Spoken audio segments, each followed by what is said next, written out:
Hey, how y'all doing? Back again, another episode of It Factor. As always, I'm your host, Jeremy Robinson, and today we have someone special. Go ahead and introduce yourself, man. How y'all doing? My name is Searcy. I'm a football coach in Middle Georgia, PE teacher in Middle Georgia, and me and Jeremy went to school together back at Peach County High School. Yes, indeed. So with that, man, how you doing mentally, physically, emotionally? I'm doing good. Emotionally, I'm doing great. No, I don't have any problems, but physically, like I told you beforehand, I was playing 7-on-7 with some kids before I came down here. We got that turf now, so I went up for a ball and I hit myself in the head. So I got my bell wrong a little bit. Hopefully, I ain't concussed, but mentally and emotionally, I'm just fine. Chilling, living life. That's what's up, man. That's what's up. It's good to see you, man. Good to see the stuff that you're doing.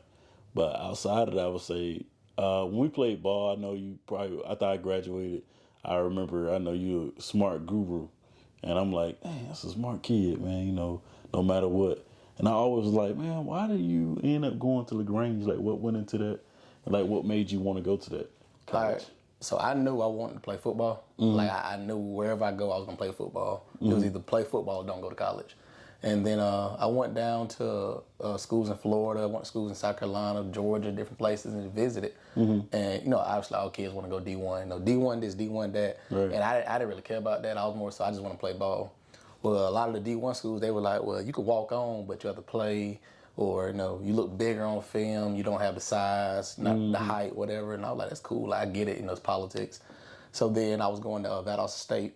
I had a room, I had talked to Coach Dean, I had everything set to go, and then I was working out one day, and Matt Mummy, Hal Mummy's son, he was the head coach at LaGrange, and he called me one day, and he was like, we want you to play for us. And I was like, I never heard of LaGrange College. I was like, LaGrange, I'll come. But so I went and visited, and then they gave me my my financial aid package, and it was like $26,000, and LaGrange was, I think, 38 that year. Oh wow! And I was like, I told him straight up, I said, my family, our EFC, the expected family contribution thing, it was $0. I said, I can't afford that.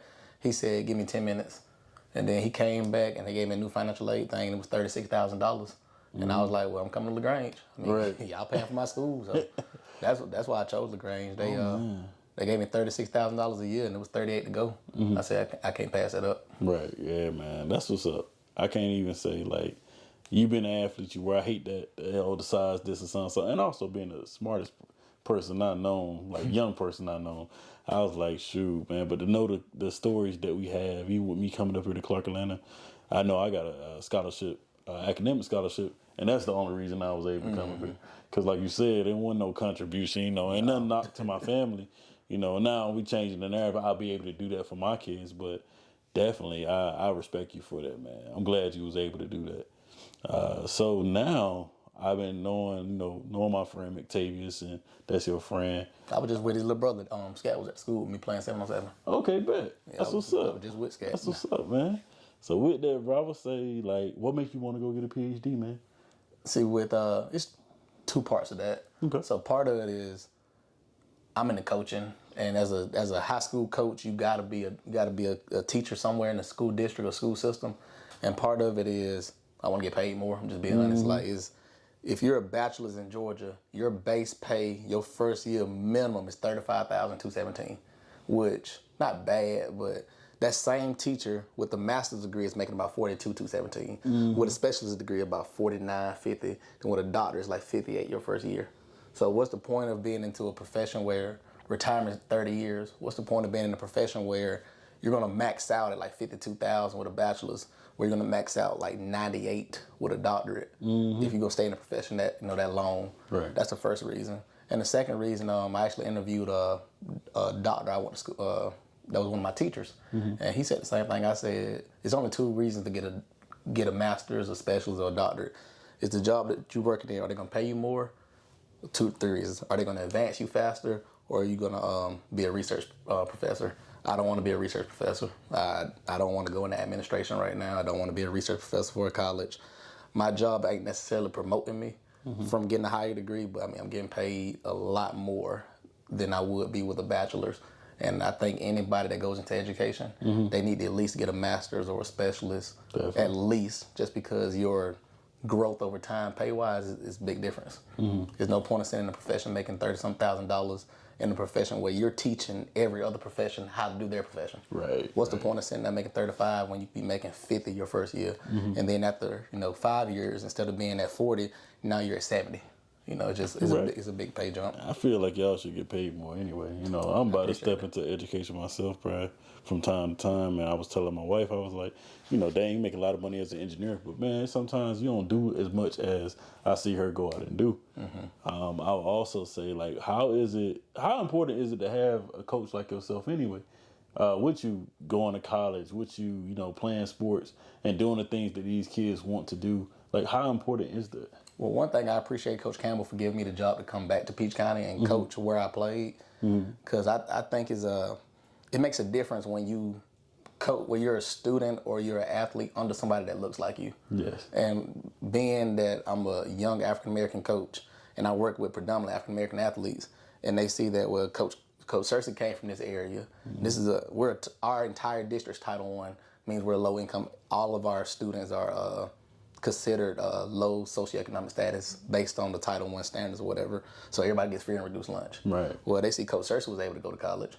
Coach Searcy was able to get advanced degrees. Coach Searcy played ball here. If he could do it, why can't I do it? Right. And I think it makes a big difference. Even being as a teacher, growing up, and you went to Fort Valley, right? Nah, I went to Clark. I'm not talking about Oh yeah, I went to Fort Valley. You went to Byron, yeah. See, so being in Byron, especially at the time, Byron, I had to do some for my doctorate work. I had to do some work, and Peach County's population is 51% white. Right. Byron Middle School's population is 53% white. But then you look at the high school, it's like 72% black. Yeah. And so it's a big difference. And as a teacher, as a student, I didn't have many black teachers. I had a white teacher and a white teacher there, which I had great teachers. I loved them. But it makes such a difference when the students see someone that looks like them. Definitely. And now they feel like they can do it, And I think it's almost like a modeling thing that I'm trying to do for these kids. I like that. I actually, I had a coach contact me at a private school in Fulton County. And, I told him straight up, I appreciate it, but I don't think I'll click with the kids. Because I looked at the demographics of the school and it was just different, And I think that I serve a better purpose being in the school where the students have something to look forward to by me modeling that behavior, or modeling that work ethic, or modeling whatever. Got you. I like that. So, what is your it factor, man? Why you do what you do? I think I want to give back to the community.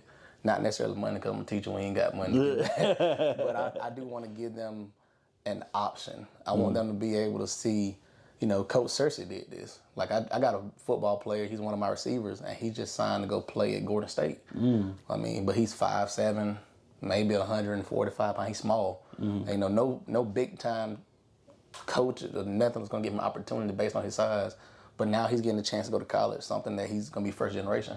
Nobody in his family had a chance to do that. And, I'm not saying that I'm the reason that he was able to do that, but during the summer, he's never had a ride to practice.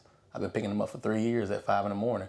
And every day he come to practice, ready to work, ready to get everything in. And he was one of the kids that was out there during the 7-on-7 today. And I think that he just sees that model behavior, and he's like, no, Coach Searcy can do it, I can do it too. That's what's up. And I would say with us both coming from small towns, and I know football being a big factor for me, my family, man, and even my friends, how big and beneficial factor was it for you? Well, football put me through college. Yes. Because, I already said it straight up, like, without football, I wasn't going to college. So football provided that. It also provided me the work ethic. It gave me I coach basketball too, and on my shirts, I put the 3 Ds, desire, determination, and discipline. It gave me that desire to do what I wanted to do. It gave me the determination to work towards it, and it gave me the discipline to be able to sit down and study, to sit down and become an academician in whatever I'm trying to do. So football gave me those skills, and I do appreciate that. I think you can learn a lot from just being on a team sport, regardless of what it is. It can be football, basketball, baseball. You learn so many different team skills like character building, sportsmanship. You learn how to function with people that you don't get along with. Right. Like as a teacher, as a coach, any profession that you work in, if you're not a sole proprietor and you don't own your own business, you're going to work with people you don't get along with. Right about that. You're going to play with people you don't get along with.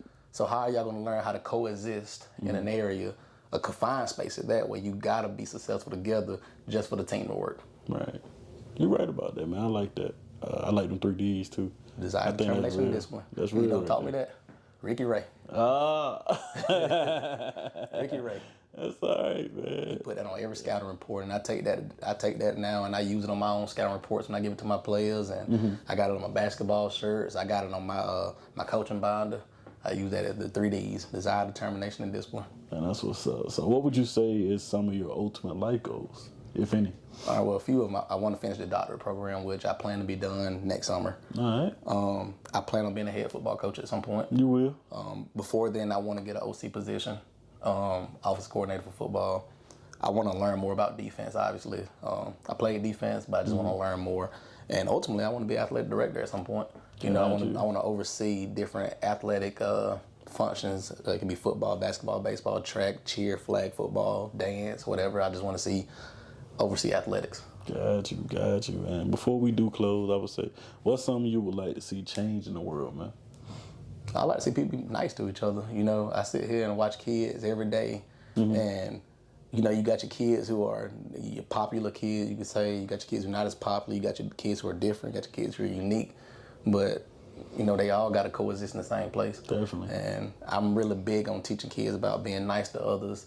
Really big on teaching about growth. You know, a lot of kids, they get so down on themselves, and they don't understand how to use the word yet. You know, I'm not good at this yet.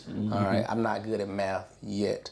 I can't catch a football yet. I want to teach, you know, that part, and I want to teach the niceness. You know, them two things I want to contribute to, because it's hard being in a system where people don't get along. Definitely. And I want to really change that narrative, because nobody's born, you know, mad. You know, nobody should wake up mad and say, you know, I'm gonna go today. I'm gonna be mad. I'm gonna hate today. I'm gonna do this.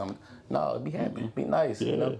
And no matter what's going on in life, man, like any news you get, anything that's happening, you're right. I kind of get to that point now. I think it took age for me to be like, I'm gonna feel some type of way now. Don't get me wrong. I'm like, dang, can't believe this happening to me, or can't believe this happened to so-and-so. But I feel like I do have that power yet now. It's like, hey, you know, I think the podcast helped me out with it too, to know like, no matter what's going on in life, I'm gonna be fine. Like, you know, with me believing in God, with me having the wife I have, friends I have, I've been through a lot. We all have. But the biggest thing is to keep going and keep believing in like, okay, I can do this.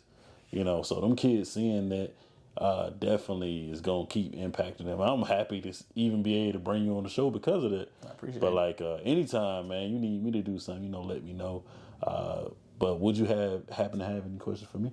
Yeah, so about 3 years ago, my old roommate, he suggested that I start a podcast. And I got all the stuff to do it. I got the cameras, the tripod, the microphone. I got everything to do it.